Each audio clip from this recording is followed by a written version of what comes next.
J'espère que vous allez bien. Moi, ça va, j'ai la forme, j'ai le beau temps, donc tout va bien. Aujourd'hui, on rentre directement dans le concret. Exercice pour la force de préhension, avoir une meilleure saisie. Vous savez, dans les sports de préhension, jiu-jitsu, lutte, grappling, judo, JJB, MMA, vous savez, pour venir choper donc soit le kimono, voilà, hein, la saisie forte, je sais, j'ai le micro, voilà, pour pas lâcher. Les bras, les avant-bras, bref, toutes les saisies, il va falloir les travailler, il va falloir renforcer ses muscles, il va falloir ne rien lâcher. Et comment on va faire? Je vais vous présenter donc des exercices que j'ai très peu vus. Et c'est des exercices que je pratique à titre personnel, ça demande très peu d'investissement, voire quasiment pas. Donc je vous les présente et on rentre directement dans le vif du sujet. Ok, premier exercice, ça va demander quoi? Un bâton, un simple bâton. Voilà, donc celui-ci c'est un manche de pelle, donc, qui fait à peu près 2 kg. Hein. Mais bon, si vous avez un manche de balai, c'est pareil, c'est parfait. Donc voilà, l'objectif de cet exercice, alors on le fait là, à cette distance, je vais me mettre un petit peu plus loin après. L'objectif de cet exercice, ça va être de le tenir, de le saisir par la partie la plus basse. Donc vous allez de toute manière faire des rotations, donc une main vraiment à l'extrémité, donc vraiment sur le bout et l'autre main légèrement au-dessus. L'objectif, ça va être de donner des coups secs au plus possible, sans justement faire ce mouvement-là, sans baisser le poignet. Il faut justement garder une force dans le poignet pour qu'il reste stable. Donc vous allez donner autant de coups que nécessaire. Hop. Essayez effectivement de ne pas trop tendre. Essayez de ne pas faire en sorte que le bâton soit parallèle au sol. Essayez de garder une légère hausse au niveau donc de l'extrémité, au niveau du bout. Voilà, donc vous donnez des à-coups, hein, style samouraï.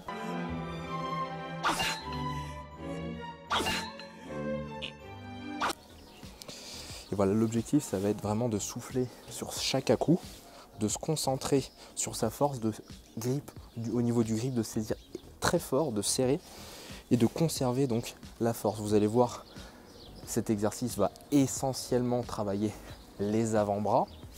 Donc vous allez être très rapidement, dans les premiers temps, congestionné au niveau des avant-bras. Donc vous en faites 20 de chaque. Ça ne va pas être à la vitesse, ça va être vraiment l'intensité au niveau du coup. Donc la rapidité à laquelle vous allez arriver, puis bloquer le mouvement. Donc voilà, l'objectif c'est vous partez rapidement, vous bloquez. Le ressenti va être important. Vous allez voir quand vous allez gainer, ça va tout de suite gonfler au niveau des avant-bras. Et vous allez faire 20 répétitions de chaque côté. Alors je vais m'éloigner, je vais le faire maintenant.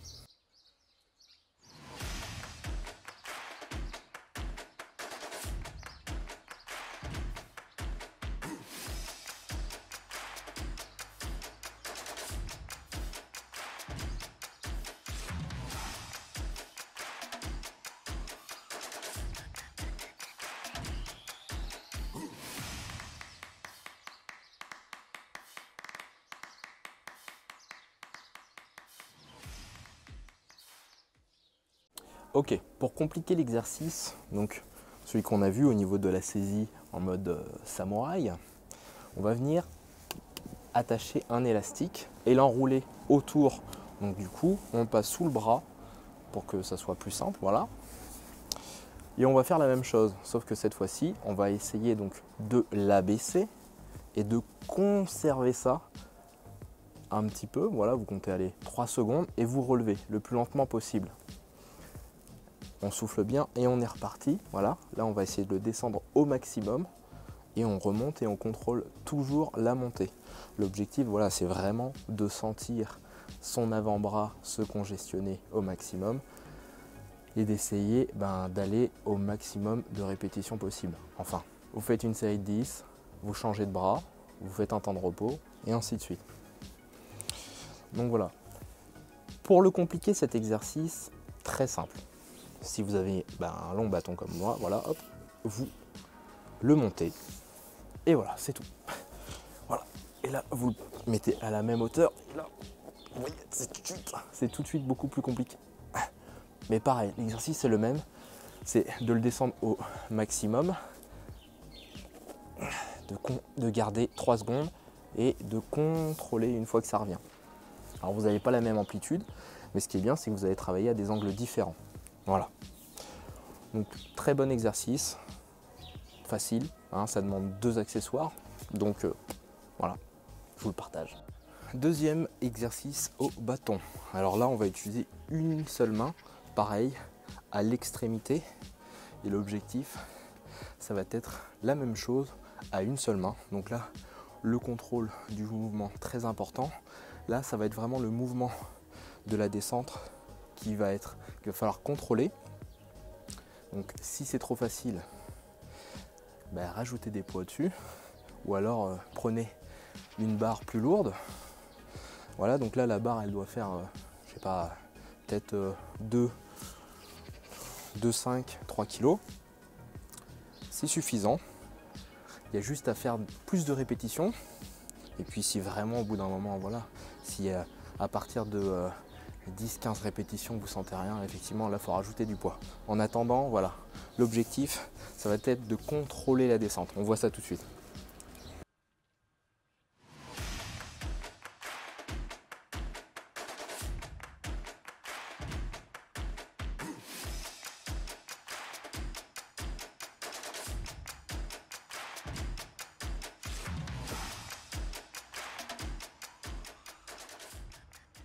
La chose à faire une fois que vous commencez à faire cet exercice régulièrement, c'est pourquoi pas de placer une petite pièce, une bouteille ou une autre pièce juste sur l'extrémité. Donc vous placez, je sais pas, sur une surface, une table. Et lorsque vous descendez, l'objectif, ça va être de toucher légèrement sans la faire tomber et de remonter aussi sec. Donc au fur et à mesure, plus vous allez tomber rapidement dessus, il va falloir remonter, donc toujours rester dans le contrôle. Donc ça peut être un bon exercice justement pour bien doser donc le mouvement, d'être précis et de pouvoir justement contrôler sa force de saisie également. Donc voilà. Autre chose sur cet exercice, gardez donc le coude et le bras collés au corps. Donc comme ceci, hein, comme quand on va travailler les triceps, voilà, on va le garder, on va le coller le long du corps et hop, il y a juste l'avant-bras et donc le poignet qui va travailler. Ok, passons au troisième exercice. Troisième exercice toujours avec le bâton. Donc là on va avoir besoin de quoi? Toujours d'un bâton forcément. Donc d'un poids. Alors si vous n'en avez pas, les moyens du bord sont bons. Une bouteille de 5 litres. Si vous n'en avez pas, vous faites avec un pack. Moi je l'ai rempli avec de la terre, avec un petit peu d'eau. Voilà, donc là on doit être aux alentours de 5-6 kg. Hein. D'un élastique ou d'une corde, en fonction de ce que vous avez. Si vous n'avez rien de tout ça, vous êtes boxeur, prenez des bandes de boxe par exemple, bref, un tissu, prenez n'importe quoi, voilà, qui peut pendre. J'installe tout ça et je reviens, je vous montre le résultat. Vous allez voir, c'est magnifique, génial. Micro installation terminée, ça prend 5 secondes. Donc là, on a, vous l'avez compris, un petit nœud très simple. On a attaché, donc on a enroulé l'élastique autour du bâton. Et je vous le donne dans le mille. On a accroché l'élastique au bout. Voilà, ni plus ni moins. C'est tout. Allez, je vous montre le mouvement.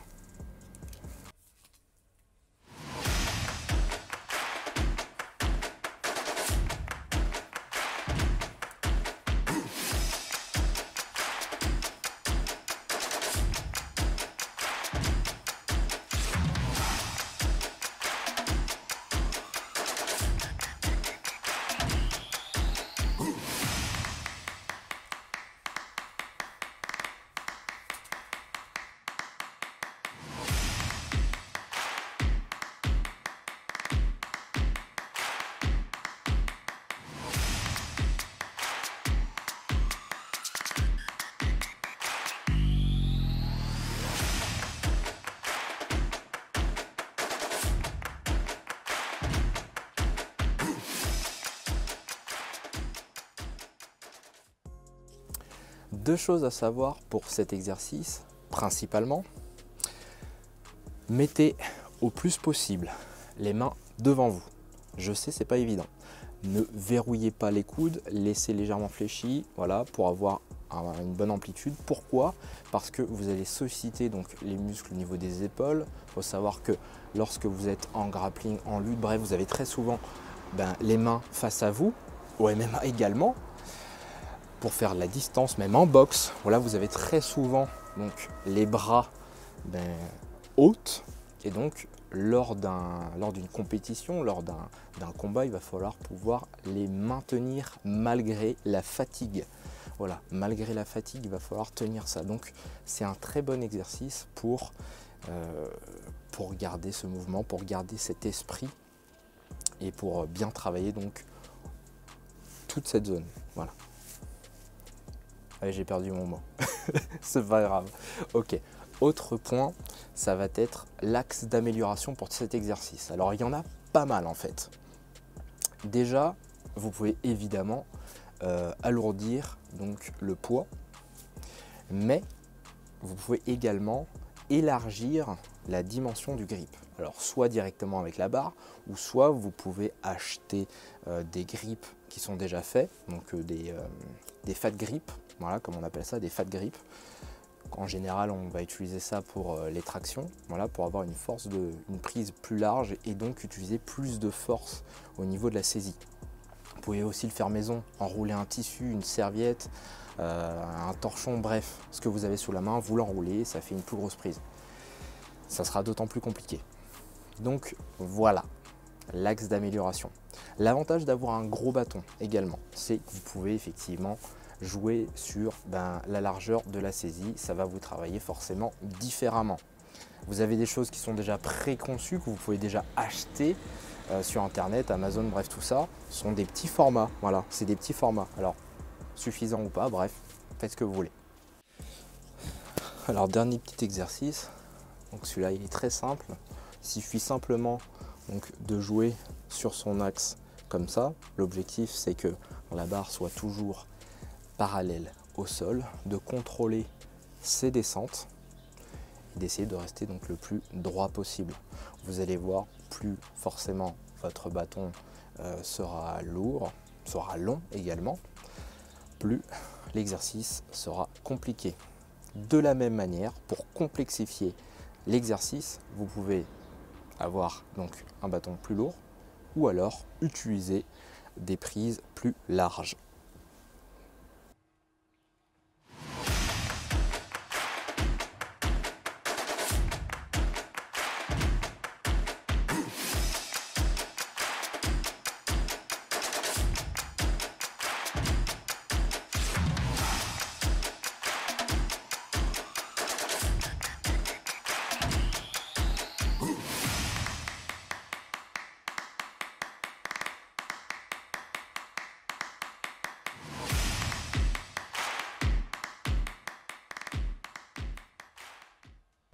Pause.